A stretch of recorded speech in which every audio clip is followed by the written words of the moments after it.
গণ অভ্যুত্থান আমিও করেছি। আমি এই এই বিশ্ববিদ্যালয়ে যখন 15ই জুলাই মারামারি হয় ওই সময় আমি আহত হয়েছি। 17ই জুলাই যখন সব হল খালি করে দেওয়া হয় তখন এই ক্যাম্পাস থেকে পালাইতে গিয়ে আমি আমার হল কার্ড হারাইছি। 17ই জুলাই অভ্যুত্থানকে আমি করি নাই। আমি তো 71-এর বিরোধী শক্তির সাথে এই দেশে রাজনীতি করবো না।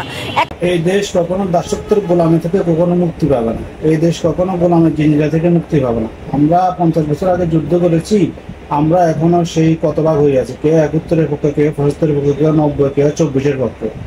এই জাতি তাদের জাতির ঐক্য অত্যন্ত জরুরি। কারণ আমরা দেখেছি আমেরিকা এবং জাপান যুদ্ধ করেছে, তারা এখন এক, জাতিগত স্বার্থে, উন্নয়নের স্বার্থে সবাই এক এখন।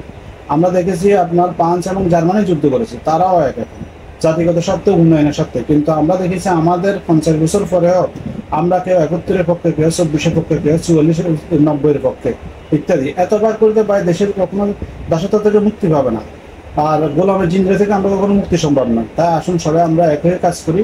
এখানে 71 নাই, 24 নাই, 90 নাই, কোনো কিছু নাই। সবাই এক, জাতির স্বার্থে, দেশের স্বার্থে সবাই এক হয়ে কাজ করি।